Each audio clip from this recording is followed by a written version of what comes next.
mas cada produto tem o seu preço específico e ainda assim cada produto ele tem um lance mínimo que em regra é entre 50% e 60% do valor da avaliação. Então qualquer pessoa pode participar, pode fazer o cadastramento no site do tribunal, pode participar dos leilões de forma online e presencial.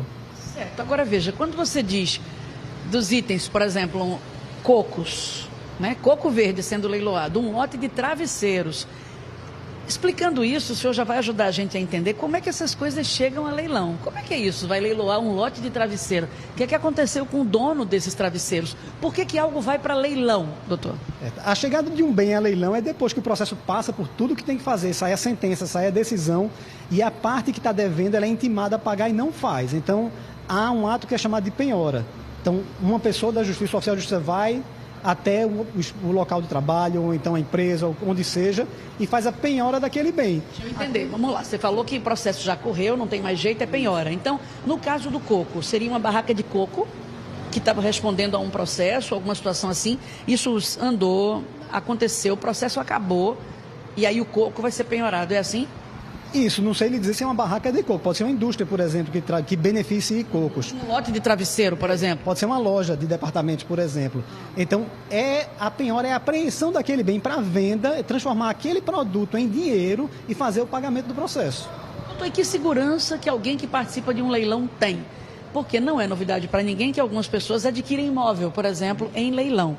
E aí também é senso comum de dizerem assim, olha o perigo, viu? Adquirir imóvel em leilão é roubada, porque a pessoa que é dona vai lá, depois questiona, o imóvel não é teu. Mas se é leilão, já não é mais da pessoa de jeito nenhum ou tem perigo? Não, o leilão representa a penhora do bem e ele vai o que a gente chama de expropriação. Nessa expropriação, a pessoa que compra em leilão, certo? Ele paga por aquilo, certo? É ainda aberto um prazo para a outra parte, que é a dona, impugnar, se for o caso. Mas depois de deferido pela justiça, é o que a gente chama de aquisição originária. É como se a pessoa estivesse comprando aquele produto pela primeira vez. E se a criatura que é dona do imóvel estiver dentro do imóvel ainda? Aí você adquire no leilão e fica dependendo de conseguir tirar a pessoa de lá. A gente escuta muito falar disso também. Sim, aí existem medidas judiciais que são cabíveis para a retirada da pessoa que está na posse daquele, não só do imóvel, mas de qualquer bem. Ou seja, é complicadinho às vezes. Algumas vezes você pode ter embaraços, outras vezes não, mas é o Estado que está fazendo aquilo. Então, no momento que o Estado faz ele com a força do Estado, ele vai lá e tira aquela pessoa e expropria, literalmente, aquele bem para entregar a outro. Doutor, me fala rapidinho como é que a gente faz para participar desse leilão. O leilão de hoje, como qualquer leilão aqui no nosso trabalho, primeiro tem que ser feito cadastramento online no site do tribunal, certo? Esse cadastramento é validado e a partir daí a pessoa pode participar do leilão em qualquer vara do Estado, porque o cadastro é unificado, e o leilão pode ser online, na plataforma dos leiloeiros cadastrados, e presencial em cada unidade. Certo. A partir de que horas? A partir das 8h30. Certo. Muito obrigada, Eduardo Câmara. Bruno. Valeu, Bianca. De travesseiro a avião, esse leilão vai ser bom, hein? Uma operação conjunta da CELP e da Polícia Civil flagrou um esquema de fraude de energia elétrica em Suape. A ação foi ontem à tarde e, de acordo com a CELP, uma cooperativa de alimentos, que não teve o nome divulgado, estava furtando energia suficiente para abastecer 1.000 casas durante um mês. Um responsável pela empresa foi levado para a delegacia de Pojuca para prestar esclarecimentos. A CELP informou ainda que a cooperativa não tinha nenhum contrato com a companhia energética, mas mesmo assim tinha energia elétrica. O furto de energia é crime, traz prejuízos para toda a população e pode provocar acidentes graves. Em nota, o Complexo Industrial Portuário de Suape disse que não responde pelas empresas instaladas no território e que cada uma delas é responsável por todos os seus atos e pela contratação de qualquer serviço de que necessitem, como o serviço de energia elétrica.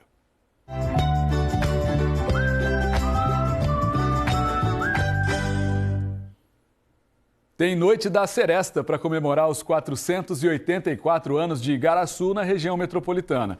A gente está vendo imagens do centro histórico da cidade, que faz aniversário no próximo dia 27. Fernando Mendes, Adilson Ramos e a Orquestra Virtual se apresentam hoje na Noite da Seresta. É a partir das 8 da noite, no palco que está sendo montado no Largo do Convento Sagrado Coração de Jesus. Também em Igaraçu ontem teve casamento coletivo. A celebração foi no ginásio J. Raposo. O lugar estava decorado e reuniu casais de várias idades que queriam oficializar a união. Depois da troca de alianças, teve brinde e foto no bolo. para comemorar esse momento de alegria e de romantismo dos casais. Um momento para guardar na memória. A iniciativa foi da Prefeitura da cidade e do Cartório de Registro Civil. E a gente, claro, deseja que os noivos sejam muito felizes. Por falar em relacionamento, tem bastante gente que tem dúvida, né? Para a justiça, o que é que garante a união estável? Os direitos são os mesmos de um casamento civil? Vamos conversar com Danilo César sobre esse assunto. Danilo, por que os casais precisam de um documento para formalizar esse relacionamento, seja uma união estável ou um casamento civil? Ô Bruno, via de regra é para garantir direitos. Tanto a união estável quanto o casamento civil, ele garante direitos ali aos envolvidos. A gente convidou aqui o Henrique Seixas, que ele é defensor público, para explicar para a gente a diferença, doutor. Porque muita gente, tô com uma pessoa ali, o que é que eu faço então? Vou ao cartório para fazer o casamento civil ou a união estável? Então explica para a gente essa diferença. Bom dia para o senhor. Bom dia, Danilo. Bom dia a todos. Inicialmente é importante que a gente diga que tanto a união estável quanto o casamento, elas são duas entidades familiares típicas, mas que elas têm diferenciação tanto fática quanto normativa. Por isso que às vezes é comum as pessoas dizerem: eu tenho uma união estável e ela é igual ao casamento. Na verdade não é igual, certo? Existem essas diferenciações. Por exemplo, no casamento, a pessoa precisa se dirigir ao cartório de registro civil, iniciar um processo de habilitação, certo? E juntar duas testemunhas neste processo para que ele comprove a possibilidade do matrimônio e aí sim o juiz venha celebrar. Já na união estável, ela não tem essa formalidade, toda essa solenidade. E aí é possível que a pessoa, apenas com o intuito de constituir família, ela já inicie essa união estável. Apesar de que é também possível que a pessoa se dirija também a um cartório de notas para que ela possa celebrar uma escritura pública, iniciando esta união estável. Então, por que há essa diferença? Quando a pessoa vai realmente definir ali o regime, se é união estável ou se é casamento civil, por que existe isso então? O que é que diferencia, o que é que pode mudar a decisão ali da pessoa? Porque existem repercussões quanto ao regime de bens. No casamento, por exemplo, a pessoa pode adotar o regime corriqueiro, que é o parcial de bens, mas também pode adotar outro tipo de regime, outra modalidade. Adotando outra modalidade, ele vai ser necessário que o casal faça um pacto antenupcial.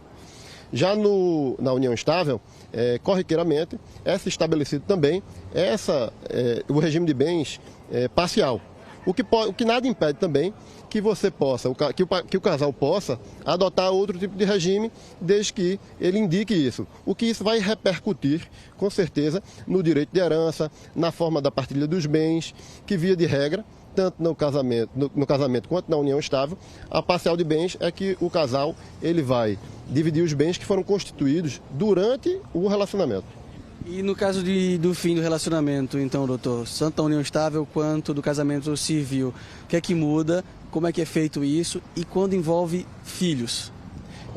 O casamento e a união estável, eles podem ser finalizados judicialmente ou extrajudicialmente.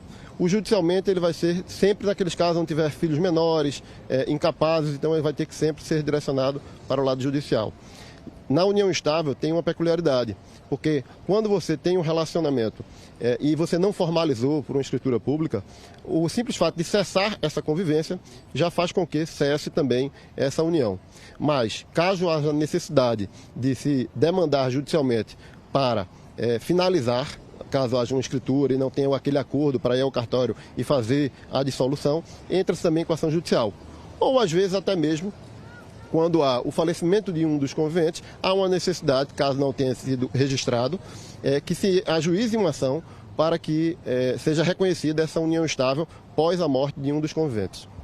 Então a diferença básica é em relação à forma de se fazer e também a forma de se extinguir e até no caso de morte de uma das partes. Né? Isso, é a formalidade justamente, não só na Constituição, como na desconstituição da união estável e do casamento, que tem essa diferenciação. Muito obrigado pelas informações. Bruno, eu volto contigo no estúdio.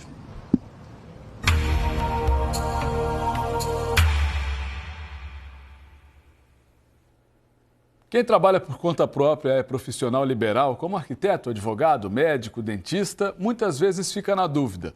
É melhor pagar o INSS ou investir num plano de previdência privada? A gente mostra agora para você. Eu sou cirurgiã dentista, eu trabalho alguns dias na semana em uma clínica atendendo pacientes em geral, faço todos os procedimentos. E aí, assim, pelo menos até hoje, nunca tive a carteira assinada. Até porque pelo fato de ser uma profissão que geralmente não assina carteira. Eu trabalho por produção. Se eu fizer, eu recebo. Se eu não fizer, eu não recebo. E sempre surgiu a dúvida a respeito do INSS. Contribuir ou não, quanto contribuir, a partir de que idade, a partir dos 18, a partir do ano que sai da faculdade. Depois que eu formei, meu pai deu a ideia da gente começar a pagar o INSS. A Melina tem que pagar o INSS, que todo mundo tem que pagar, né? Porque é o futuro dela. Lá na frente ela vai precisar algum auxílio, algum benefício, né? Ela vai ter o direito, né? Não ficar desamparada, né? Começamos a pagar, pagamos o valor de 20% do salário mínimo, né? Todo mês ele me ajudava a pagar. E aí a gente teve um pequeno problema financeiro, né? As contas foram apertando e a gente deixou de pagar. Tem uns 4 meses. A gente falava, mas o INSS não vale a pena, né? A reforma tá vindo aí, então não compensa. É melhor ser atrás da previdência privada, que ao longo do tempo, as pessoas dizem que rendem mais, né? Porque assim, eu vou poder resgatar todo esse valor. E no INSS não, é um salário fixo. E aí foi na época que eu decidi ir atrás, buscar mais informações para realmente comparar. Só que quando eu fui comparar, acabou que eu fiquei mais na dúvida ainda. Porque meu pai sempre foi a favor do INSS. O seu pai, Melina, está certíssimo. Tem que contribuir para o INSS. Sem contar que todo profissional liberal é obrigado a se inscrever no INSS e pagar um valor sobre o que ganha todo mês. Se você ganhar um salário mínimo, aí você até poderia pagar uma alíquota simplificada de 11% só sobre o salário mínimo, que daria R$ 109 por mês. Ou então, que é o ideal, é você pagar a alíquota normal, 20%. E aí ela pode variar desde um salário mínimo até o valor máximo do INSS, que está em R$ 5.839. Então, a sua referência é o que você ganhou no mês. No máximo, vai dar R$ 1.167 por mês. Agora, plano de previdência privada, você pode ter um também, ou qualquer outro investimento financeiro para complementar a sua aposentadoria, o que você quiser fazer no futuro. O INSS, ele vai cobrir as suas necessidades de auxílio-doença, invalidez, licença-maternidade, pensão por morte. Quer dizer, o INSS é muito mais do que só aposentadoria. E o plano de previdência privada, ele vai te dar só a aposentadoria, entendeu? O INSS cobre até o teto de 5.839. Ok. Se eu ganho mais do que 5.839, aí é que eu tenho que pensar em complementar, porque eu quero manter o meu padrão de vida, a minha renda. Então pronto, aí essa diferença acima de 5.000 e tanto, você vai fazer um investimento financeiro e pode então fazer um plano de previdência privada. E você vai poder sacar o dinheiro todo que você investiu. Diferente do INSS, que você vai só receber o benefício mês a mês. Bom, você viu aí na reportagem que quem trabalha por conta própria também pode contribuir com o INSS e garantir a aposentadoria. Em alguns casos, dependendo de quanto se fatura, também é vantagem investir num plano de previdência privada. Mas tem muita gente que depois de aposentado quer continuar trabalhando e aí vira empreendedor para complementar a renda. Vamos conversar sobre esse assunto com a Clarissa Góes. Clarissa, tem vantagens para quem já está aposentado, está recebendo aposentadoria e está empreendendo aí como um microempreendedor individual, por exemplo? Pois é, Grubert, quando a pessoa é mesmo aposentado e quer se tornar um microempreendedor individual, se tornar MEI, existem algumas coisas que são oferecidas que ajudam a desenvolver essa pequena empresa. Quem vai trazer a dica é Márcia Mello, que é a gestora da Sala do Empreendedor do Recife. Quais são as vantagens, então, que ao se tornar MEI, o aposentado vai ter acesso para poder empreender e incrementar mais o seu trabalho? Bom dia, Márcia. Bom dia a todos. O empreendedor individual, mesmo sendo aposentado por tempo de serviço, ele, por direito adquirido, né, ele pode exercer a função de empreendedor individual tranquilamente. Então, o que é que ele vai ter de vantagens com isso? Ele vai poder participar de licitações. Para isso, ele tem que estar em dias com os seus tributos, para poder emitir as certidões necessárias, ter prazo com fornecedores e ter sua empresa jurídica de verdade, né? Como empresário, poder empregar e poder crescer. Não é porque só ele se aposentou que ele parou sua carreira. Ele parou sua carreira como trabalhador, né? Mas como empreendedor, ele deve continuar assim. Chamar a atenção para uma explicação que ela deu. Por que ela teve essa preocupação de falar aposentadoria por tempo de serviço? Porque se for aposentadoria por invalidez, é diferente. Porque aposentadoria por invalidez, você está declarando que você não tem condições de trabalhar. E aí o MEI você vai é um trabalho da mesma forma. Então, é uma aposentadoria por tempo de serviço. E aí, quanto custa para se tornar um MEI? O que é preciso para se tornar um MEI? Bom, para se tornar um MEI, ele precisa apresentar a documentação necessária, não ter vínculo com outras empresas, ele não pode ser sócio, nem participar de nenhuma associação, ter seu CPF comprometido. As restrições que o SPC e Serasa não interferem. Ele pode ser empreendedor tranquilamente. Ele tem que se apresentar uma sala do empreendedor. Esse processo ele pode ser feito através da internet, pelo portal do empreendedor, do governo federal. Mas a gente orienta para que ele procure uma sala do empreendedor, porque ele lá vai ter uma equipe habilitada para orientá-lo quanto a seus direitos e deveres. Né? Porque existe algumas coisas, muita gente se formaliza, mas não emite os dados de pagamento, onde ele vai pagar 5% como contribuição previdenciária em cima do salário mínimo, que hoje é de R$ 49,00, e R$ 5,00 se ele for serviço e R$ 1,00 se ele for comércio. Serviço ou indústria, R$ 5,00, comércio, R$ 1,00. Então, seria a contribuição mensal. Então, teria uma taxa de manutenção. Isso, que fica em torno de R$ 54,00 mês. Ele com seus direitos adquiridos diante da Previdência Social e como pessoa jurídica, onde ele vai poder emitir as certidões negativas, participar de licitações, de pregões. O MEI, ele tem muitos direitos e ele precisa conhecer. Pode contratar. Pode contratar um funcionário. A Sala do Empreendedor da Prefeitura do Recife, ele oferece o plantão contábil todas as quartas-feiras, né, porque é foco da gestão, está sempre em busca do empreendedor para que ele se fomente a economia, ele fique seguro. Então, nós oferecemos, além de palestras, oficinas, todo um serviço para o empreendedor. Né? Nós criamos um vínculo com ele. Ele, quando adentra a sala, ele vai conhecer o plano de negócio, fluxo de caixa, então a gente orienta ao alvará de funcionamento. Então, ele tem toda uma equipe pronta para atendê-lo. Quanto tempo demora o processo para se tornar um microempreendedor individual? Olha, como as meninas lá, eles atendem individualmente e elas orientam, aí ele demora um pouquinho, em torno de 1 hora, porque vai conversar. Mas o processo todo, até ter um número, poder emitir nota fiscal, é o quê? Um mês? 5 minutos. Em 5 minutos ele sai da sala já com seu CNPJ em mãos. Né? Ele já já é um empresário, ele tem que se enxergar assim.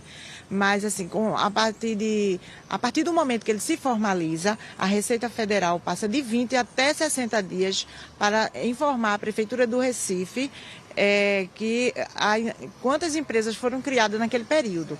Então, mas esse prazo ele tem diminuído muito. Em 1 semana, o cartão de inscrição municipal já está pronto e ele já pode emitir. O faturamento do microempreendedor no máximo é de? 81 mil, isso dá 6.750 ao mês. Muito bem, 81 mil por ano. Muito obrigada, Márcia. 0800 281 3535 é o número da Sala do Empreendedor para outras dúvidas. Grubert. Certo, Clarice. Obrigado pelas informações. A gente vai agora para o intervalo rapidinho. Em instantes, a prisão em Afogados da Engazeira, no Sertão, do chefe de uma milícia indiciado pelo desabamento de um prédio no Rio de Janeiro em abril desse ano. 24 pessoas morreram. A gente vai falar também das relações nas empresas familiares. Como separar o convívio de casa com o trabalho. E quando os parentes não se entendem, faz como? A gente explica já já. Os problemas entre patrões e funcionários são outro assunto de hoje. A gente vai tirar dúvidas sobre conciliação. E ainda um alerta para as mulheres sobre as doenças da mama. Quem vai trazer as informações para a gente é Bruno Fontes. Oi, Grubert. Agora nós já estamos com a doutora Alessandra Saraiva. Nós estamos aqui em Olinda. A gente vai conversar sobre isso, os cistos mamários, a dor que algumas mulheres sentem e quando elas devem procurar, então, um especialista, uma doutora, para cuidar, então, desses problemas. Bom Dia Pernambuco volta depois do intervalo.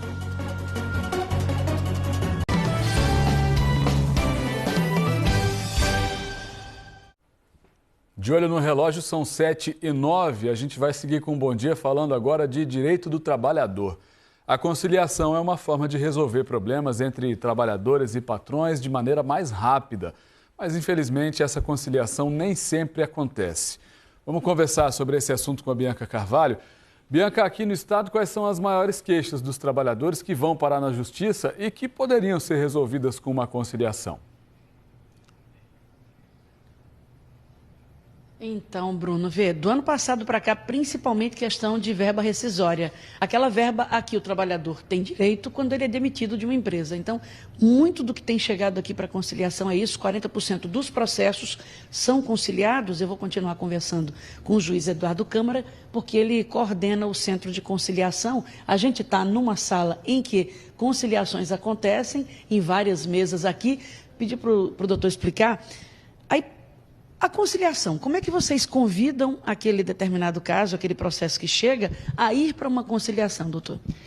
A origem são várias, desde as partes pedindo a inclusão numa pauta de tentativa de conciliação ou então através de remessa das varas de origem. Recebendo aqui, as partes são convidadas, são intimadas a comparecer com os seus advogados, certo? São atendidas pelos conciliadores, pelos juízes, e é tratado o processo. É feita análise do que se pede, dos riscos que ele envolve, do tempo médio de processo, e chegando numa composição em algo que seja satisfatório e agradável para todas as partes, é celebrada a conciliação. Em tese, tudo pode ser conciliado, tudo? Sim, qualquer processo que esteja afeto à Justiça do Trabalho, ele pode passar por uma tentativa de conciliação, não apenas nos centros de conciliação. O tribunal hoje dispõe de centros de conciliação em Recife, Olinda, Jaboatão, no 2º grau. Estão previstas a inauguração de outros centros de conciliação, mas também em cada vara do trabalho. Danada que o senhor falou, advogados, né, das duas partes. É preciso ter dinheiro para constituir o advogado, nesse caso, né? Tem que ter um advogado. E aí aproveito para perguntar para o senhor, e a pessoa que perde tem que pagar o advogado também daquela outra pessoa? Tudo isso depende da negociação. Se for num processo regular, onde haja condenação dos honorários que se chama de sucumbência, aí a parte que perdeu paga. Numa negociação, as partes são livres para estipular. Mas muitas vezes, se não ficar estipulado, a parte que perdeu paga. Se já tiver perdido no processo, tiver sido condenada nos honorários que a gente chama de sucumbenciais, sim, ela tem que pagar os honorários sucumbenciais. E não dá para vir para cá, independentemente do valor da causa, talvez isso seja só com a justiça, aquela outra justiça, né, que antigamente era pequenas causas, a justiça civil. Lá você tem um valor de causa para ter advogado ou não. Aqui, toda causa tem que ter advogado. Os regulamentos são distintos. Da justiça comum, que a senhora está falando com relação aos juizados especiais cíveis, e na justiça do trabalho tem regulamento específico. Aqui tem que ter advogado? Sim, tem que comparecer acompanhado dos advogados. Certo. E quanto tempo que leva isso? Só para a gente entender a vantagem de se tentar conciliar, Eduardo. Num processo normal, quanto tempo que ele pode levar e um processo em que a gente tenta conciliar e concilia? Cada processo tem um tempo médio de tramitação. É muito difícil você dizer quanto tempo leva efetivamente um processo, porque dependendo da complexidade, ele pode levar mais tempo ou menos tempo. Pode levar anos. Pode. O fato é que nas conciliações você consegue reduzir não somente o tempo de tramitação, mas dar uma satisfação mais rápida para as partes, seja para o autor ou para o réu. Para conciliar, seriam quantos encontros nessas mesinhas aqui? Quantos forem necessários. Muitas vezes em um você resolve, muitas vezes você precisa de mais de 1, 2 ou 3. Mas além dos centros de conciliação, as varas também praticam os atos de conciliação. Então é possível, seja nos centros de conciliação, seja nas varas, tentar uma audiência de conciliação. Doutor, tem um juiz para cada mesinha dessa ou o juiz ele fica supervisionando, coordenando? Quem é que é responsável pela conciliação? A estrutura dos centros de conciliação na Justiça do Trabalho é regulada por uma resolução. E essa resolução prevê a existência dos conciliadores sob a supervisão de juízes. Esse conciliador é um funcionário do tribunal, é uma pessoa que é formada em direito, mas não é um juiz? É um um conciliador é aquela pessoa que foi treinada pelo tribunal em técnicas de conciliação. Ele tem habilidade para tratar aquele processo e existe a supervisão pelos juízes coordenadores. Por fim, o que sai da conciliação vale como decisão. Exatamente. Se for conciliado, sim. Tá certo. Se não for, vai para o processo. Continua a tramitação regular do processo. Doutor, muito obrigada pelas informações. Bruno. Valeu, Bianca. Obrigado pelas informações também. Hoje tem revisão de inglês no Projeto Educação. O uso diferente do ING e como usar a intuição para interpretar o texto.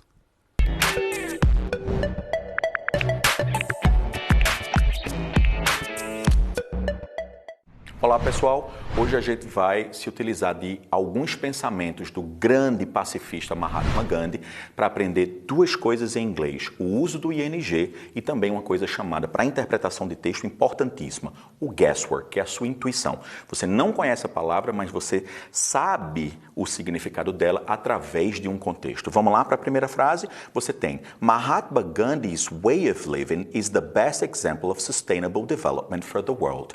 Então nesse caso, way of living não é maneira ou forma de vivendo. Ah, Marco Antônio, por que você traduziu vivendo? Porque a gente sabe que em português a gente tem uma coisa chamada presente progressivo, que seria justamente o present continuous ou present progressive mesmo em inglês, que é o uso justamente de um verbo to be mais o ing.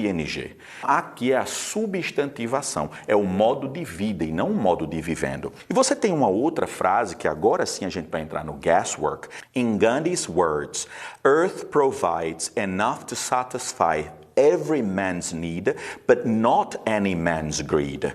Marco Antônio, greed não é uma palavra tão comum na língua inglesa que aparece em todos os contextos, é verdade. Mas aqui, se você prestar atenção, existe o but. O que é o but? Mas. Quando eu uso mais, eu estou contrapondo ideias. O que é need? Necessidade. Ou seja, quando ele diz a terra fornece o suficiente para satisfazer a necessidade de cada ser humano. Então, greed só pode ser uma coisa ruim. Então, greed é ganância. Agora eu queria que vocês fossem comigo para o G1, que a gente vai também responder uma questão a respeito de Mahatma Gandhi, agora de interpretação de texto. Vamos lá? Um dos desafios de quem quer ganhar dinheiro com empreendedorismo é escolher quem vai fazer parte dessa nova empresa que está surgindo. Muitas vezes o sócio é alguém da própria família, um irmão, um primo, um companheiro. Mas quais os cuidados que são necessários quando se faz uma sociedade em família? Vamos conversar com a Clarissa agora sobre isso? Clarissa, como é que faz para administrar essa relação? Planejar os gastos, não misturar as coisas e não brigar, né? Com sócio, com parente. É verdade, viu, Grupo? A gente vai trazer as dicas usando a experiência. A gente está aqui com o médico Boris Berenstein, que tem uma rede, né, de laboratórios, também de clínica médica. Tem há 31 anos, né, essa rede. E aí o senhor tem a experiência de dividir o trabalho com a mulher e também com 2 filhos. Primeiro foi com a mulher, depois que vieram os filhos. Como foi para estabelecer essa distância, uma boa convivência familiar e também com a boa gestão empresarial? Bom dia para o senhor. Eles procuraram também se qualificar para participar do grupo também. Eu acho que é uma condição muito importante. Mas também aprender a gostar do que eu vinha fazendo. E isso foi muito importante para mim e no momento que, com o crescimento da empresa, que eu pude me dedicar mais à parte médica e a esposa se dedicar mais à parte administrativa financeira. E ela é muito controlada na parte financeira. Então isso foi muito importante para aquele momento que nós estávamos vivenciando. Um crescimento, mas precisávamos ordenar esse crescimento. E aí como é que fica a bronca quando tem um problema? Como separar a parte pai, parte marido e conciliar tudo? Procurando ter uma boa convivência, logicamente, evitando trazer os problemas de casa para dentro da empresa e nem levar os problemas da empresa para dentro de casa. Mas teoria e prática nem sempre andam juntos. Não posso negar que nos almoços de final de semana o assunto primordial é a empresa familiar. A gente tem agora o desafio de se adaptar, de trazer a indústria 4.0 para dentro da empresa. Como é que tem sido esse intercâmbio de aprendizado que tem e com o novo que está vindo? As mudanças hoje em dia estão sendo muito rápidas. Eu não posso negar que eu sou praticamente, quase totalmente analógico. Estamos vivenciando um momento digital. Mas eu também tenho que ter a consciência que mesmo eu tendo dificuldade de acompanhar esse momento digital, eu tenho que estimular aos mais jovens, as lideranças da empresa, a investir nesse tema tão complexo, tão atual, que é a inovação, que é o mundo digital. Fica aqui comigo, deixa eu conversar também com a Elaine Cabral, que vai acontecer amanhã o 5º Fórum Rumo das Empresas Familiares, lá no Cais do Sertão, evento que começa às 8 da manhã e vai até às 4h30 da tarde. Elaine, quem está nos assistindo, é importante buscar sempre o que o Dr. Boris falou em relação, buscar uma qualificação, buscar se profissionalizar, porque é uma empresa, apesar de ter familiares e ter parentes lá, é uma empresa. Bom dia. Bom dia, Clarice. Perfeitamente. Não só a profissionalização, como o Projeto Rumo vem identificando que é importante também pensar na inovação, no seu futuro. O Projeto Rumo ele é dedicado a fazer pesquisas, estudos e grupos de reflexão. E a gente vem pensando desde 2017 na longevidade das empresas familiares, estudando sobre isso e identificando que essa questão da inovação ainda é um tema de muita perplexidade para as empresas familiares, que tem uma característica muito ainda apegada ao seu legado, é mais conservador. Então a gente está, pela primeira vez, saindo de um hotel de Boa Viagem, o 5º Fórum Rumo, marcando o 5º aniversário, indo para o Cais do Sertão, para se aproximar do ecossistema de inovação e, com isso, começar a construir um diálogo entre as empresas familiares e o ecossistema de inovação, de forma que eles possam construir juntos soluções para o futuro. Então, esse é o grande marco, a gente diria até que está marcando uma nova fase, que é as empresas familiares rumo ao seu futuro, através desse diálogo com o sistema de inovação.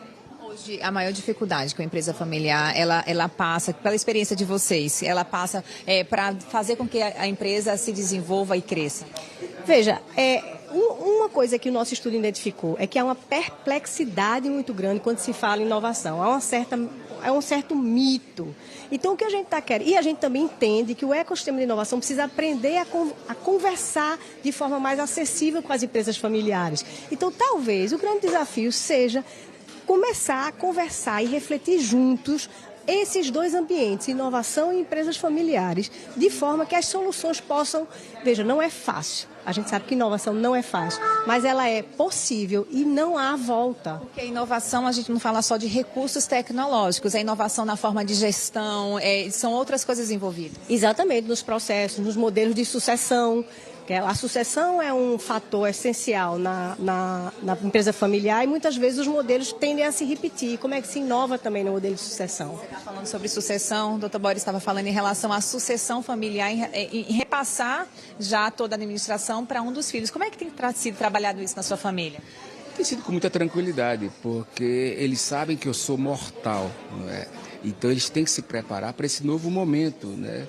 E é importante que isso aconteça, eu vivo ainda também. Então eles estão se preparando para o novo momento e investindo nesse tema, não só no crescimento da empresa, mas também no crescimento da família, olhando o futuro. É uma exceção esse tipo de pensamento ou não? Hoje você já vê que os gestores estão pensando nisso? Veja, não é uma exceção, é uma coisa cada vez mais frequente, mas a gente tem um grande desafio de sair da sensibilização e da conscientização para ações efetivas que construam o futuro. Muitas vezes a conscientização existe, a vontade existe, não é por acaso que mais de 200 pessoas se inscreveram no fórum já. Quer dizer, estão querendo conversar sobre isso. Agora, muitas vezes falta ação prática. Como na prática isso vai ser consequente? Amanhã no fórum, então. No fórum. Muito obrigada também, doutor Boris. Voltamos com vocês aí no estúdio. Grubert.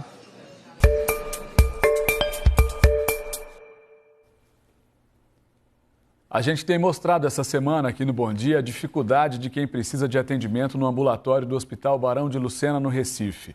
Mostramos já filas enormes, muito tempo na espera, uma luta para conseguir ficha para marcar consultas e exames. Essas imagens que você está vendo agora foram feitas ontem.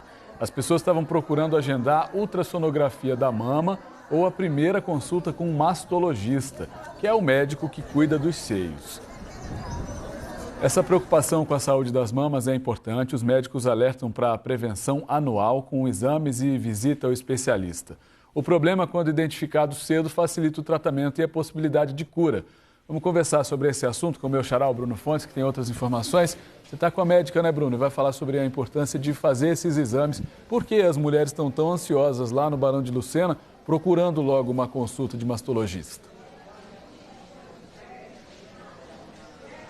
E é até difícil, viu, Grubert, encontrar esse profissional na rede pública. Geralmente na rede pública nós estamos aqui ao vivo agora, na Policlínica Barros Barreto, que fica no bairro do Carmo.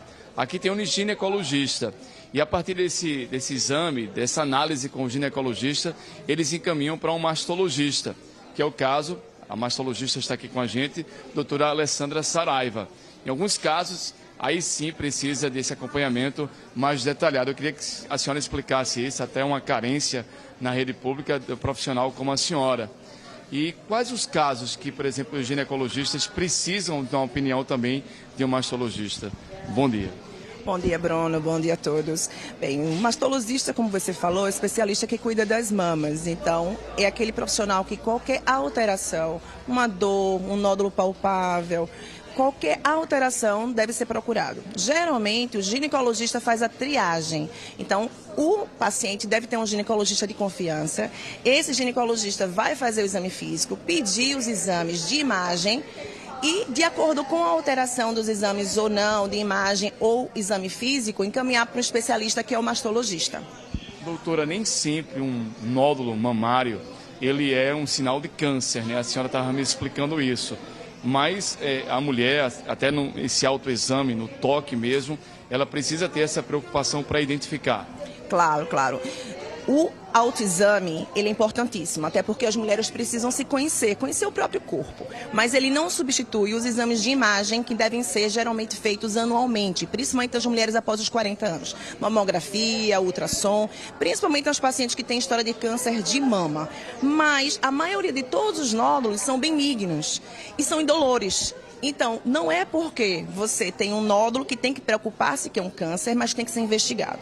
E não vai provocar essa dor, não é isso? Não, dor geralmente não é um sintoma de câncer nem de nódulo. Dor tem muito mais a ver com hábitos. Sutiã inadequado, obesidade, alterações cíclicas. É normal uma mulher perto da menstruação, a mama ficar um pouco mais edemaciada e acabar tendo um pouco mais de dor, que a gente chama de mastalgia cíclica. Ela vai e volta. E tem que ser conversado com o especialista e tentar melhorar esses sintomas. Doutora, por que esse nódulo ele aparece em algumas mulheres, principalmente com o decorrer dessa idade? Bem, todo dia nós temos células sendo produzidas no nosso corpo. Então, essas células podem ser benignas ou malignas. Então, daí é que um nódulo ele é formado de uma célula maligna ou benigna. Então, não existe aquele nódulo benigno que você já acompanha 2, 3 anos e vai virar um câncer. Não. Então, nós temos células que podem se juntar e formar um tumor. Então, daí é que vem a formação. Muitos desses nódulos, por exemplo, o fibroadenoma é um nódulo muito comum em pacientes jovens e recorrente. A paciente às vezes tem um nódulo, opera e pode ser que com 1, 2, 3 anos não é que ele volte, aparece outro. Mas geralmente são nódulos benignos, mas tem que ser avaliado, biopsiado para saber a linhagem. Se esse nódulo é benigno ou não. No caso, um maligno, no caso de um câncer, que tem que ser diagnosticado precocemente. Eu ia perguntar exatamente isso para a senhora. A senhora falou em operado, né? Cirurgia. Mesmo ele sendo benigno, em alguns casos, é preciso então dessa cirurgia? Sim, sim. Quando diagnosticado qualquer nódulo, qualquer alteração nos exames, o ginecologista ou um clínico deve encaminhar o paciente para um especialista, um mastologista, e a gente geralmente pede uma punção, geralmente guiada por mamografia e ultrassom, onde vai ser retirado um fragmento desse nódulo e feito uma análise. Então vai dizer, é um nódulo maligno, realmente a gente vai tratar como câncer. Se for benigno, a gente vai avaliar. Só em alguns casos a gente precisa operar um nódulo grande, que esteja causando um desconforto, aumentando o volume mamário, mas geralmente a gente acompanha. A gente agradece a doutora Alessandra Saraiva, que gentilmente passou essas informações para a gente. E é isso, viu, Grubert? E as mulheres, principalmente passou dos 40 anos, ela tem que fazer anualmente esses exames, principalmente de imagem, né, ultrassom e também a mamografia. Voltamos ao estúdio. Obrigado, Bruno, pelas informações. A gente vai seguir agora ao vivo para o Hospital Barão de Lucena, no bairro da Iputinga. Hoje é dia de marcação de consultas para endocrinologista por lá. Você vê essas imagens que estão sendo feitas pelo Elvis Lopes, a fila continua, a marcação de consultas começou às 7 da manhã, mas são apenas 2 funcionárias. Não são ao vivo não, essas imagens foram feitas agora há pouco, tá? Tem 2 funcionárias atendendo os pacientes. Bastante gente chegou de madrugada e está aí esperando para marcar a consulta. Hoje, de acordo com informações do hospital, são 140 fichas. Só para reforçar, essas imagens foram feitas há alguns minutos, agora há pouquinho. Vamos seguir falando da prisão aqui em Pernambuco do homem apontado como chefe da milícia responsável por vender apartamentos de 2 prédios que desabaram no Rio de Janeiro. José Bezerra de Lira, conhecido como Zé do Rolo, foi preso ontem à tarde por policiais militares do setor de inteligência em Afogados da Engazeira, no sertão do estado. 15 PMs participaram da operação. Quando a equipe chegou ao sítio Jatobá, na zona rural de Afogados da Engazeira, o suspeito se escondeu e ainda tentou fugir pela Caatinga. A PM encontrou com ele 2 espingardas e munições. José Bezerra está detido na delegacia do município, vai passar por uma audiência de custódia ainda hoje. Os prédios desabaram no dia 12 de abril no bairro da Muzema, na zona oeste do Rio de Janeiro. 24 pessoas morreram. Ele foi apontado nas investigações como chefe da milícia e indiciado por homicídio com dolo eventual, quando se assume o risco de matar. A gente vai para mais um intervalo e a seguir um serviço importante para quem tem o celular roubado. E tem gente de má fé que está aplicando golpe nas pessoas que estão fazendo o saque das contas do FGTS. Atenção, a gente vai explicar como se livrar disso já já. E claro que tem o esporte com o Rodrigo Raposo. Futebol, né, Rodrigão? Futebol, Bruno. Vamos lá falar do futebol. Tem preparação do esporte que já entra em campo amanhã. Guto Ferreira tem alguns desfalques para essa partida. O jogo é contra o América Mineiro na Ilha do Retiro. Inclusive, a torcida está procurando ingressos. Quase 13 mil torcedores já garantiram presença já já. A gente também passa as informações sobre venda de ingressos para o esporte e para o Náutico, né? O Gilmar Dalpozo não deu muitas pistas em relação à equipe e indicou que o zagueiro Rafael Ribeiro vai substituir Camutanga na zaga. A gente mostra tudo isso logo depois do intervalo. Fique ligado com a gente.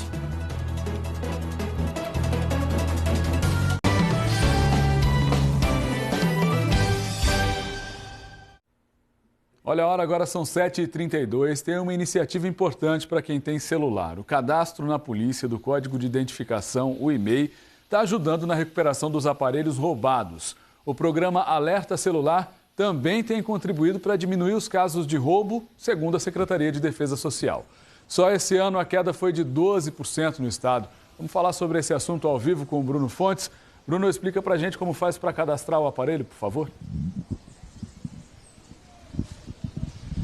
Vamos fazer uma comparação, né? A gente sabe que todos os carros, por exemplo, tem um número no chassi e tem nesse documento, né, que a gente anda. E a mesma coisa acontece também com os celulares. Todo celular tem um número de identificação. E a partir disso, mesmo que ele seja furtado ou roubado, esse ladrão, vamos dizer, ele não consegue mudar esse número. Aquele número sempre vai ser, por exemplo, da identificação do celular, vamos dizer, de Bruno Grubert, sempre vai ter esse número identificador. Então é preciso que as pessoas saibam, assim, o número que tem no celular, para cadastrar no site da SDS, que é a Secretaria de Defesa Social do Governo de Pernambuco. Quem está ao meu lado é o Major Jonas Moreno, que é o coordenador do programa Alerta Celular. E eu queria, mais uma vez, que o senhor explicasse aqui como é que a pessoa vai saber o número do telefone lá, do e-mail, para poder cadastrar lá no site da SDS. Bom dia, Major. Bom dia, Bruno. Bom dia, telespectadores. A pessoa, ao pegar o seu celular, se ela digitar asterisco Jogo da Velha, 06 Jogo da Velha, vai aparecer na tela um código com 15 números. Asterisco Jogo da Velha, 06 Jogo da Velha. Isso. Aí vai aparecer na tela 15 números. Aqueles 15 números é conhecido como e-mail. Ao acessar o site da SDS, www.sds.pe.gov.br, a pessoa vai lançar seus dados pessoais e os dados do aparelho, marca, modelo e, sobretudo, o e-mail. E isso facilita, numa abordagem policial, caso aquele celular seja roubado ou furtado, a identificação do status, ou seja, da situação de legalidade ou ilegalidade. Na situação de ilegalidade, a pessoa será autuada em flagrante delito e o aparelho devolvido à vítima. Você estava falando muito assim que há quadrilhas especializadas, assim, inclusive em eventos particulares, shows.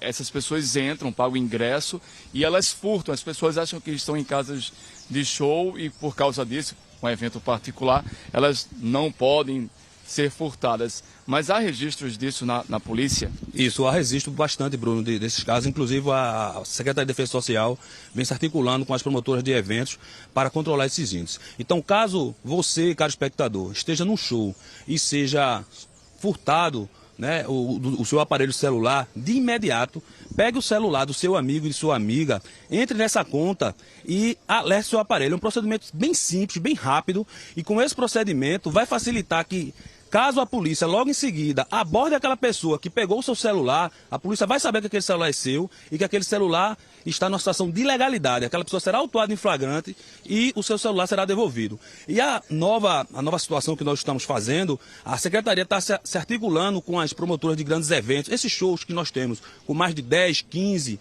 30 mil pessoas, que quando na saída dessas pessoas, nós faremos agora uma revista, né? A segurança interna e a Polícia Militar fará uma revista a fim de identificar esses infratores. Então você que está aí, que muitas vezes vai para esse show para praticar esses ilícitos, tome cuidado, porque a partir de agora, a Polícia Militar e a Segurança Interna poderá autuá-lo em flagrante.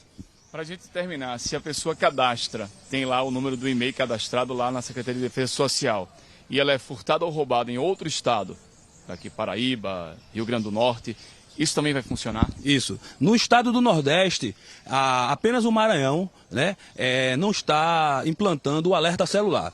No Rio Grande do Norte, na Paraíba, em Sergipe e na Bahia já está prestes a funcionar, e nesses outros estados que eu citei já estão funcionando. Em agosto eu fui na Senasp, lá em Brasília, e apresentei mais uma vez o alerta celular, e eles demonstraram interesse de implantar a nível nacional. A gente agradece, Senasp, a Secretaria Nacional de Segurança Pública, que funciona então em Brasília. A gente agradece a entrevista do Major Jonas Moreno. Bruno. Valeu, Bruno. O saque das contas ativas e inativas do FGTS foi liberado na última sexta-feira. O trabalhador pode sacar até R$ 500 de cada uma das contas que tiver em seu nome, dependendo do saldo. Mas foi só o dinheiro sair e um golpe novo apareceu na praça. Em todo o Brasil, mais de 100 mil pessoas já receberam mensagens falsas pelo WhatsApp enviadas por criminosos. Vamos saber mais sobre esse assunto com a Camila Torres. Os bandidos ficam de olho, sim, nas possibilidades de tirar dinheiro das pessoas. E foi só o FGTS ser liberado para eles montarem um novo golpe para pegar o dinheiro das pessoas. Eu converso agora com o Giovanni Santoro, ele que é o chefe de comunicação da Polícia Federal. Giovanni, que novo golpe é esse? Esse é um ambiente propício que esses falsários se utilizam para poder estar aplicando golpe nas pessoas. O golpe é muito simples. A pessoa recebe uma mensagem no seu WhatsApp dizendo que é da Caixa Econômica Federal e para que a pessoa possa acessar um link para ter direito aos valores do FGTS e os atrasados. Quando a pessoa clica nesse link, tem que preencher 4 formulários. E esse formulário está a informação do CPF, do número do PIS/PASEP, da data de nascimento e a senha do cartão cidadão. Então, com essas informações, eles sacam o dinheiro da conta da pessoa e quando a pessoa vai ver, não tem os valores lá depositados. Então, eles montam uma mensagem que faz a pessoa acreditar que quem está mandando essa mensagem é alguém ou é algum sistema da Caixa Econômica. E a pessoa acaba entregando de bandeja todas as informações. Perfeito. Muitas das vezes a pessoa não quer se deslocar ao banco para pegar informações, vê ali uma possibilidade muito rápida de ter acesso a essas informações e principalmente ao dinheiro e acaba sendo vítima do golpe por causa desses falsários. Giovanni, verdade que mais de 100 mil pessoas no Brasil inteiro já caíram nesse golpe? Verdade. Isso não quer dizer que esses bandidos tiraram os valores da Caixa, mas que eles clicaram nesse link, porque uma empresa chamada PSAF, que trabalha com segurança digital, monitora sempre esses links suspeitos. E aí, realmente, já foram 100 acessos que pode ter ocasionado, muitas das vezes, replicagem para outras pessoas, porque no final do golpe, ele também pede que a pessoa compartilhe esse link para 10 contatos. Então, a pessoa é vítima e ainda coloca outras pessoas no processo.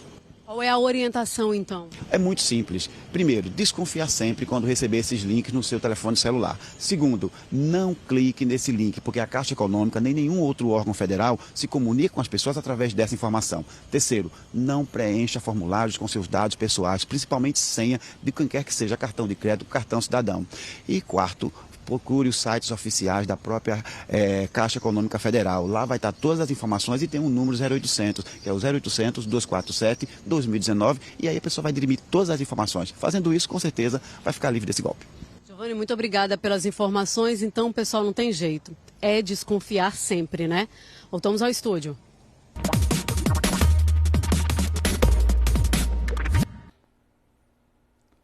Chegou a hora do futebol aqui no Bom Dia. Rodrigo Raposo já está chegando para falar com a gente. Primeiro sobre o esporte, né, Rodrigo? Que entra em campo amanhã pela Série B. Amanhã já tem jogo para o esporte, né? Depois de vencer Figueirense no domingo passado. Agora vai encarar o América Mineiro, jogo na Ilha do Retiro. Guto Ferreira vai ter alguns desfalques para esse jogo. Quem mostra para a gente é Diogo Marques. Treino secreto e muito mistério. É essa a arma do técnico Guto Ferreira para o jogo desta sexta-feira contra o América Mineiro, aqui mesmo na Ilha do Retiro. Jogo importantíssimo, né? O Sport pode chegar a 3 vitórias consecutivas no campeonato. O time ainda é uma enorme interrogação, porque o treinador tem desfalques. No meio-campo, não conta com o João Igor, que está machucado. O William Farias pode fazer a estreia com a camisa do Sport. Outra opção, e a mais provável, é a entrada de Marcão. No ataque, Yuri também está no departamento médico. As opções do treinador são Ian e Marcinho, que entrou muito bem na última partida. Vamos ouvir o que o departamento médico do Sport tem a falar sobre esses dois jogadores, João Igor e Yuri, que vão desfalcar aí o Leão por um bom tempo. Yuri teve uma lesão grau 2 na posterior da coxa direita e previsão de retorno para ele 3 a 4 semanas. O João Igor teve uma fratura do osso frontal e órbita após aquele choque de cabeça, teve um sangramento importante, mas não foi diagnosticado uma lesão cirúrgica. Semana que vem ele vai começar o trabalho físico, mas ele não pode ter choque. Então, para evitar choque frontal, são de 4 a 6 semanas até a fratura consolidar. Quem quiser ir ao estádio amanhã, tem ingressos a partir de R$20 para sócios, 25 para quem não é sócio. Até ontem foram vendidos 12.669 ingressos para o jogo entre Sport e América Mineiro. Já às 9 da manhã, as bilheterias da ilha abrem, funcionam até às 5 da tarde. A procura está muito grande do torcedor do Sport para esse jogo, Grubert, porque o momento é legal do time do Sport. E o Náutico está se preparando, se arrumando ali para o jogo de domingo. É um jogo importante, um jogo muito bacana também, né? Vem aí esse jogo decisivo da semifinal contra o Juventude, domingo nos Aflitos, vale vaga na final da Série C. O Gilmar Dalpozo não abriu o time que deve começar jogando. A gente tem imagens aí do treino de ontem. O técnico alvirrubro fez um trabalho com campo reduzido nos Aflitos, mas deu para notar uma mudança. O zagueiro Rafael Ribeiro treinou entre os titulares no lugar do Camutanga, que está suspenso. O Rafael deve ser substituto. Quem bateu um papo com a imprensa, falou sobre o bom momento que vem vivendo no Náutico, foi o meia Jean Carlos. Cara, eu me adaptei muito bem, o clube me acolheu muito bem, né? Mérito todos para a preparação física também, que eu estava 3 meses parado e vou conseguir voltar rápido a jogar. E, cara, o nosso grupo todo tá fazendo bons jogos, isso está me ajudando também, sabe? Então, graças a Deus, a gente está podendo fazer boas atuações, né? E conseguimos o objetivo nosso, acho que era o maior do clube, que era o acesso. Mas a gente quer mais, a gente vai correr atrás disso.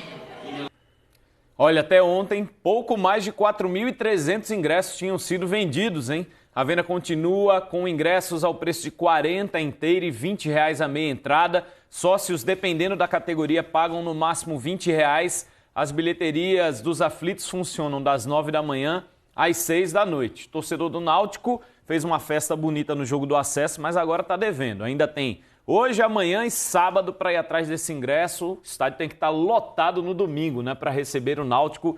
Quem sabe o Náutico avançar para a final, Grubert. Que sejam bons jogos, Náutico e Sport. É isso aí. Partidas. Valeu, Rodrigão. Bom dia. Até amanhã. Até amanhã. Tchau. Tchau, gente. A gente vai para o intervalo e depois o senador Fernando Bezerra Coelho e o filho dele, o deputado federal Fernando Coelho Filho, são alvos de uma operação da Polícia Federal em Brasília. A gente vai trazer os detalhes já já.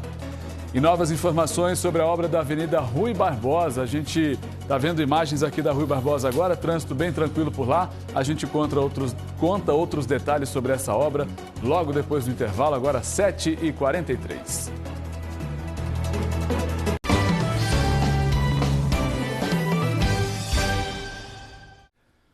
De olho no relógio, são 7h46, o trecho interditado da Avenida Rui Barbosa, no bairro das Graças, que seria liberado hoje, só deve ser liberado no próximo domingo. Quem foi para lá é Clarissa Góes, ela vai trazer informações para a gente sobre o motivo desse adiamento e também dizer como é que está o trânsito por aí, Clarissa. Grubert, vou dividir aqui a minha participação em 2 momentos, certo? Vou começar falando do trânsito, já eu falo da obra. Aqui está, a gente está no cruzamento da Avenida Rui Barbosa com a Rua Alberto Paiva, onde a CTTU fez aquela intervenção, né? E aí os motoristas vêm para cá, não tem o sinal, os agentes da CTTU ficam aí indicando o caminho, muitos carros, mas sem engarrafamento, sem grandes problemas no trânsito. Deixa eu conversar aqui com o Fabiano Ferraz, que é da CTTU. Fabiano, isso aqui deu certo por conta disso. Essa intervenção aqui no trânsito vai seguir até quando? Bom dia para você. Bom dia. A Enlurb nos solicitou, achou mais prudente, devido às caixas que foram feitas, estão subterradas. tem um período de cura. Então falei com o secretário Roberto Guzmão e ele achou mais prudente um período maior de tempo de cura. Por esse motivo, vamos ficar aqui até sábado e a previsão é que no sábado possa entrar o maquinário pesado para fazer o asfalto, a reposição asfáltica. Deixa eu te perguntar e fazer também uma reflexão contigo. A gente passou a semana aqui conversando, viu essa experiência do trânsito, passei aqui em outros momentos com o meu carro, passei com o carro da equipe e é notório que o trânsito aqui nessa área do bairro da Avenida Rui Barbosa melhorou muito. Vocês tiram alguma experiência desse momento agora para o futuro? Porque aqui é muito engarrafado o dia todo, de manhã, tarde, de noite. Vocês vão fazer alguma melhoria, alguma intervenção para ajudar os motoristas? Estamos pensando, estamos analisando e estudando. Isso aqui é um laboratório, por isso que estou aqui todo dia vivenciando essa operação e estamos debruçados estudando para esta possibilidade. Muito obrigada, bom trabalho para você. Vou sair daqui desse trecho, vou pedir para o Everaldo mostrar para lá, que é justamente esse trecho que está em obra. Ali a gente já vê o Roberto Guzmão, que é o presidente da Enlurb, ele vai trazer as informações para a gente. Aí a gente vai relembrando aqui o pessoal, né? Essa obra começou na semana passada por conta de um problema que a Compesa veio resolver, né, de esgoto, e aí acabou atingindo também a rede de drenagem, começou então o serviço para poder reparar.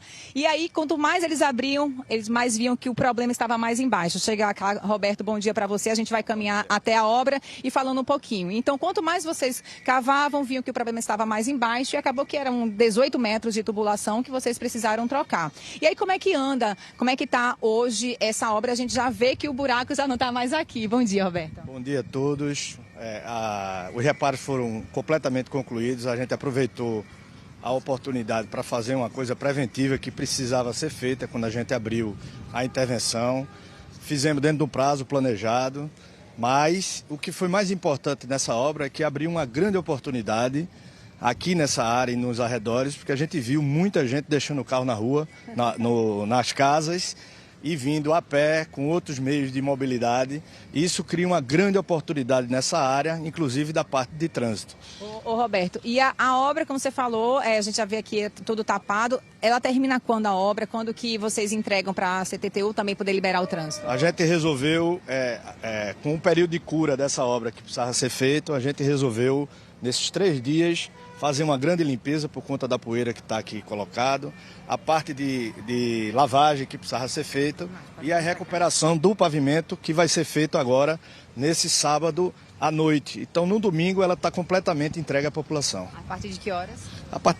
Na verdade, será no sábado de madrugada. Então no domingo, que é um dia que muita gente usa aqui para passar de bicicleta, que vai estar já liberado. Isso, vai estar liberado sem nenhuma dificuldade, a rua é totalmente lavada. A gente vai tirar essa poeira da rua e com o pavimento totalmente recuperado. Perfeito, muito obrigada, Roberto, pelas suas informações. Então, só reformulando, o que é importante as pessoas saberem, que hoje, na verdade, o que tinha sido previsto pela Enlurb é de que 2 faixas aqui, essa faixa e essa outra faixa, seriam então liberadas para o trânsito. Então, para poder, já que deu certo esse trabalho da CTTU, eles preferiram seguir com essa interdição total das 3 faixas, para aí sim a obra assentar, dar tudo certo. Então, sábado de madrugada, a Avenida Rui Barbosa liberada para os motoristas, ciclistas e passageiros de ônibus. Grubert. Obrigado, Clarice, pelas informações. A gente vai seguir agora para a sede da Polícia Federal, no bairro do Recife. É que o senador Fernando Bezerra Coelho e o filho dele, o deputado federal Fernando Coelho Filho, são alvos de uma operação da PF em Brasília hoje. Camila Torres tem os detalhes para a gente. Oi, Camila, bom dia. Oi, Bruno, bom dia para você, bom dia, Pernambuco. O que a gente sabe é que mandados de busca e apreensão estão sendo cumpridos em Brasília, tanto no Senado quanto na Câmara Federal, já que Fernando Bezerra Coelho é senador, líder do governo também no Congresso, e também tem mandados sendo cumpridos na Câmara Federal, porque o filho dele, Fernando Bezerra Filho, é deputado federal. Então, esses mandados estão sendo cumpridos em Brasília. Aqui em Pernambuco também tem mandados de busca e apreensão sendo cumpridos, mas os endereços ainda não foram divulgados. Eu estou bem na frente da sede da Polícia Federal, aqui no Recife. Por enquanto, o que a gente observa é que não há nenhuma movimentação diferente por aqui. mas a gente está de olho para ver quais informações a mais vão chegar e vão ser divulgadas para a imprensa. Os mandados de busca e apreensão, eles foram autorizados pelo ministro do STF, o Supremo Tribunal Federal, Luiz Roberto Barroso. Esses mandados de busca e apreensão, eles estão sendo cumpridos porque fazem parte de um inquérito da Polícia Federal que investiga desvio de dinheiro em obras da transposição do Rio São Francisco. Isso na época em que Fernando Bezerra Coelho era ministro da Integração Nacional no governo de Dilma Rousseff. Então são essas as investigações que estão sendo feitas, apurando então desvio de dinheiro público e envolvendo tanto o senador quanto o filho dele. Tendo mais informações, a gente entra em contato. Bruno. Obrigado, Camila, pelas informações. E ao portal de notícias da Globo, o G1, o advogado de Fernando Bezerra Coelho, André Caligari, mandou a seguinte nota, abre aspas, causa estranheza a defesa do senador Fernando Bezerra Coelho que medidas cautelares sejam decretadas em razão de fatos pretéritos, que não guardam qualquer razão de contemporaneidade com o objeto da investigação. A única justificativa do pedido seria em razão da atuação política e combativa do senador contra determinados interesses dos órgãos de persecução penal. Isso, fecha aspas, essa é a nota da defesa de Fernando Bezerra Coelho. Nós estamos tentando contato com a defesa do deputado Fernando Coelho Filho. Vamos mudar de assunto agora para falar do que faz bem. Escolher atividades físicas divertidas e estar com quem a gente gosta garante sorrisos e qualidade de vida. Danilo César está ao vivo em Aldeia com grupos de pessoas da terceira idade que está se divertindo. Pensando nisso, né, Danilo? No bem-estar e na felicidade. A turma está animada, não está não? Ô, Bruno, demais, viu? E como é bom ver as pessoas assim, animadas desde cedo. E aqui não tem ninguém triste, não. O pessoal acordou cedo, veio de Nazaré da Mata, essa turma toda aqui, para passar o dia se divertindo e cantando, claro.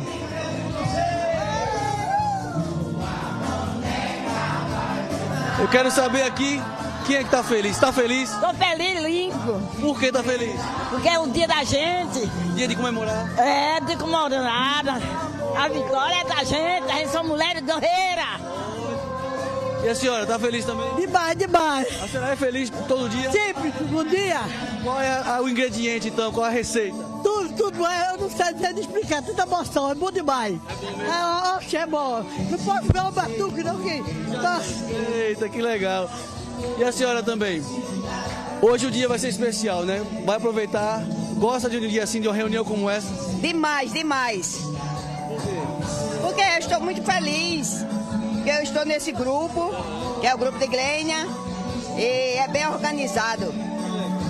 Aí estou muito feliz, o meu é Genice. Genice, então, gente, obrigado, viu? Gente, hoje é um dia, assim, de muita festa, de muita diversão. Vão ser 1.200 idosos que vão passar o dia aqui no Parque Aquático, em Aldeia. A Glênia que está organizando esse grupo. Conta pra gente, Glênia, então, qual a ideia, qual a intenção, então, de juntar essa turma aqui hoje, hein? Bom dia. Bom dia, Bruno, bom dia a vocês. A intenção é que haja uma confraternização entre os idosos da Mata Norte. Esse é um movimento que a gente faz há 10 anos. Todo ano a gente traz esse grupo para cá, para você estar vendo como é que é a alegria deles aqui. Então aqui nós temos banho de piscina, hidroginástica, jogo de baralho, dominó, tem o toboágua que eles tomam e não precisa dizer mais nada que você está vendo a alegria deles. Pois é, muito, ó, vê a felicidade, vê a energia dessa turma. E a festa vai até o final do dia? Vai até o final do dia. Nós estamos aqui, só chegou o grupo de Nazaré da Mata, não é? Agora falta vir os outros grupos, porque como é distante, é difícil a gente chegar mais cedo, entendeu? Aí, mas ainda vem Glória de Goitá, vem... Quase toda a cidade da Mata Norte aqui, né? Toda essa cidade da Mata Norte. Deixa eu aproveitar e conversar com eles aqui mais um pouquinho. E a senhora, como é seu nome? Eu me Silvia. Dona Silvia, essa energia toda vem de onde? É muito bom demais. Pela primeira vez, amei. Estou mandando um beijo e um abraço para toda minha família de Sarrascaria de Povo do Sol. Legal, e aproveita e já manda um cheiro também para todo mundo. E a senhora, tudo bom? Como é seu nome? Bia. Dona Bia, vem sempre, já veio outra vez aqui? Já, umas 4 vezes já. E por que é bom, hein? porque a gente brinca, a gente se diverte, os idosos se divertem, é uma maravilha. Volta renovada. Sim, com certeza. E a senhora? Chega cá, vem cá, chega junto. Como é seu nome? Josefa Correia da Silva. Josefa, qual a sua idade, Josefa? 74. 74? É. E essa energia toda vem de onde? De mim, meu filho. É. Trabalhou demais, agora tem que relaxar. É, agora tô relaxando. Depois de velha, tô na boa, né? Que é isso, velha não experiente, a senhora é experiente. Vem cá, Beto, vamos mandar mais um pouquinho. E o senhor aqui, tô vendo que o senhor também tá animado, como é seu nome? José Francisco da Silva. José, e aí vai aproveitar o dia hoje como, hein? Brincando e dançando com as meninas, entendeu? Para mim é um prazer estar aqui em aldeia, todo ano vem aqui. Para mim é um prazer falar da Rede Globo com você, é Danilo, é seu nome? Danilo. Prazer muito grande. Conterrâneo Nazaré da Mata, que Deus abençoe todos que estão aqui e vocês da Rede Globo. Amém, aproveite bem muito. Gente, é um dia realmente de confraternização, de alegria, a gente vê a energia dessa turma, viu? E olha que esse é só um grupo, ainda faltam outros grupos, são 16 cidades que vão participar. Todas a Mata Norte aqui do estado, Glória do Goitá, Nazaré da Mata, Buenos Aires e tantas outras que vão aproveitar um dia com piscina, com brincadeira, muita diversão, Bruno. Eu volto contigo. Muito legal, é uma lição pra gente, Danilo, nessa quinta-feira. E é nesse clima de alto astral, alegria, que a gente encerra o Bom Dia de hoje, uma quinta-feira muito feliz para todo mundo. Tá chegando a sexta-feira. Um bom dia para você, a gente se vê de novo amanhã, às 6 em ponto.